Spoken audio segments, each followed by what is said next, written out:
Assalamualaikum warahmatullahi wabarakatuh. Ketemu lagi dengan saya Gisami Haji, kultivator spiritual Nusantara. Semua konten yang ada di sini adalah bersifat edukatif dan tidak mengesampingkan saran-saran dari profesional lainnya. Kali ini kita akan membahas tentang metode insting negatif.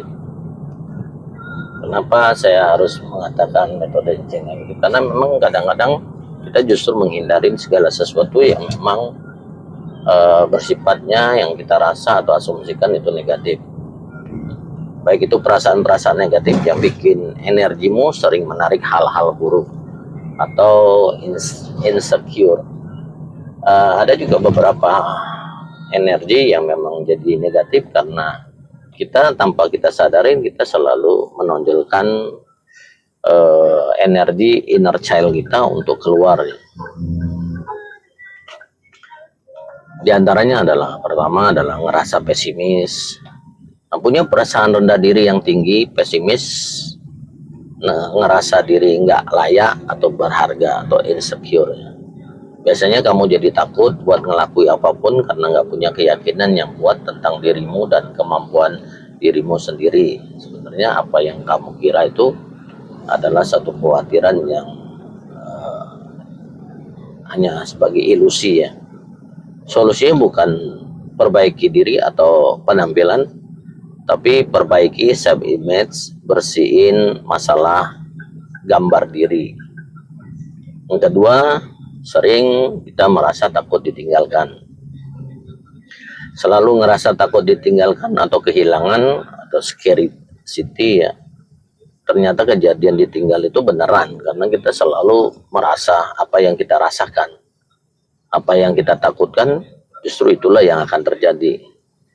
Perasaan scarcity ini diatasi dengan abundance feeling, banyak bersyukur dengan semua kebaikan Tuhan kepada diri kita, bahwa sumber daya itu berlimpah di sekitar kita. Itu bikin kita narik lebih banyak kebaikan-kebaikan. Yang ketiga adalah selalu takut salah. Nah, selalu takut salah ini atau disalahin dan takut gagal, akhirnya nggak pernah berani memulai atau melakukan sesuatu. Ini terjadi karena trauma dari masa lalu ataupun memang tension yang lain dan sulit untuk memaafkan diri. Belajar melakukan kesalahan, ya konteksnya bukan sesuatu yang fatal, supaya kamu bisa kendalikan reaksi dan emosimu ketika kamu salah. Ya contohnya kamu ingin merasa jadi orang kaya, tapi kamu nggak tahu rasanya memiliki itu kayak mana gitu. Sebenarnya contoh yang paling simple bagi saya, coba sekali-sekali beli kopi di lobi hotel yang harganya 80.000 ya. Jadi kalian saat beli kopi harga 80.000 menikmatinya di lobi hotel, kalian akan merasa ya apa ya, ya itulah kehidupannya. Untuk melatih rasa itu supaya agar lebih mendapatkan apa ya, rasa keberkelimpahan, jadi nggak rasa takut salah gini-gini ya. Nah yang keempat biasanya adalah victim mentality atau playing victim ya. Ini adalah perasaan yang paling nyaman di dunia sekarang ini, yaitu selalu merasa dirinya adalah korban dari situasi dunia seolah-olah jahat dan tidak adil padanya, dan mencari siapa yang bisa disalahkan atau mencari kambing hitam. Biasanya setelah itu ada rasa kepuasan ya. Yes, ini memang sangat memuaskan, tapi nggak bermanfaat sama sekali buat pengendalian energimu. Seorang kultivasi biasanya sudah abundant identity-nya udah sangat kuat ya. Jadi selain dia membangun level di dirinya abundant identity, dia juga menguasai abundant mentality dan pola pikir, baru dia abundant actionnya. Abundant energy itu nggak match dengan victim mentality ya. Yang kelima adalah perasaan berkekurangan, selalu ngerasa kurang, nggak punya modal buat ini itu, mau usaha kok ngeganjel, selalu takut keluarin uang karena takut nanti duitnya habis. Ini juga adalah scarcity mindset atau pola dari metode insting negatif ya. Jadi intuisi yang muncul itu adalah sifat kekurangan terus. Ini salah satu yang bikin energi kamu nggak naik-naik dan selalu terus stuck di situ-situ aja ya. Karena energi uang itu sifatnya bergerak, dia nggak bisa hanya diam di suatu tempat. Tadi saya bilang contohnya, coba sih sekali-sekali kalau mau pengen merasa keberkelimpahan, yang contoh simpelnya nongkrong aja di lobi hotel, ya beli kopi yang harga 80.000 atau lebih, dan kalian nikmatin di situ, ya. Atau contoh lainnya, jika kalian memasuki gedung yang mewah atau megah, asumsikan aja gedung itu milik kalian. Jadi saat kalian memasuki gedung itu, ya kalian memiliki rasa yang memang luar biasa, dan suatu saat benar-benar kalian akan memiliki gedung yang mewah atau rumah yang mewah seperti yang kalian rasakan. Karena ini adalah pandan keberkelimpahan dari alam semesta. Kita sering nggak nyadarin bahwa apa yang kita tarik dalam kehidupan kita itu justru berasal dari apa yang kita sering pikirkan, rasakan, dan ucapkan secara berulang-ulang. Karena apapun yang kalian ucapkan berulang-ulang itu akan mencari pembenarannya dan jadi suatu kebenaran bagi kehidupan kalian. Kalau kamu ingin mengubah hidupmu, ubah energi yang kamu tarik ke dalam hidupmu. Mulai dari mengubah apa yang sering ada di pikiranmu dan perasaanmu. Jadi kadang-kadang kita menarik apa yang kita rasakan itu berefek kepada semua organ-organ yang ada di dalam tubuh kita. Nah, seorang kultivator selain dia berkultivasi, dia juga harus mengerti organ dalam atau titik meridian di dalam dirinya. Karena di balik bagian tubuh yang tegang atau tersembunyi, berbagai jenis stres itu akan muncul ya.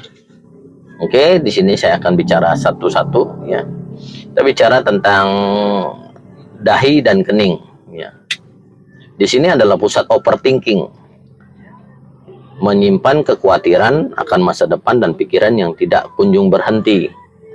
Jadi terkadang kita sangat khawatir sekali dengan apa yang belum terjadi, padahal sesuatu itu belum tentu muncul. Karena memang sering nggak sadar kalau tubuh kita itu adalah perekam yang jujur saat mulut bilang aku nggak apa-apa, badanmu mungkin teriak sebaliknya lewat rasa yang pegel, kaku, nyeri. Saat itu tubuhmu mencoba memberitahu sesuatu. Coba cek tubuhmu sekarang, tarik napas panjang dan lepas tegangannya pelan-pelan. Bagian mana aja yang paling sering kaku atau tegang atau linu-linu ya. Kemudian kita bahas ke sekitaran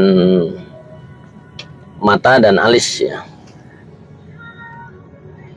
Mata dan alis itu adalah kelelahan emosional karena memang menolak melihat kenyataan yang menyakitkan atau mengalami frustasi terhadap apa yang dilihat sehari-hari, tidak sesuai dengan ekspektasi ya. Yang ketiga adalah rahang. Rahang ini kadang-kadang pegal. Saya sendiri pernah merasakan kok sakit banget ya rahangnya. Itu tempat menahan amarah atau kata-kata yang tidak terucap ya. Cleansing.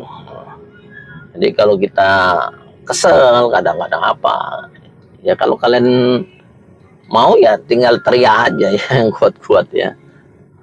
Kadang-kadang situasi dan kondisi tidak memungkinkan kita, ya udah akhirnya kita cuman diam ya, rokokan, ngopi, cuman gitu doang. Selanjutnya adalah dada dan ulu hati. Di sini pusat kecemasan yang luar biasa dan sesak napas saat merasa kewalahan ya.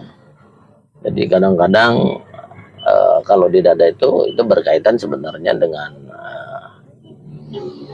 lautan kesadaran kita sendiri ya. Terlalu banyak memikirkan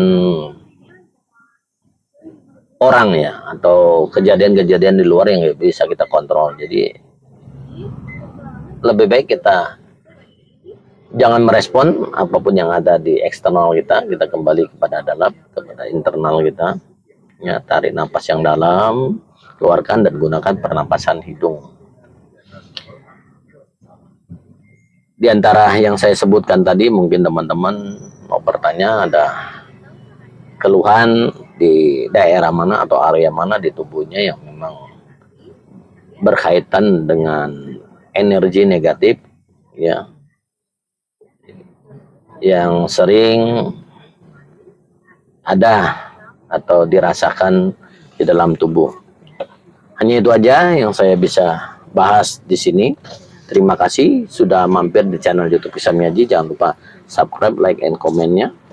Salam Rahayu, Rahayu, Rahayu. Sagung Dumadi dari Kisah Miyaji.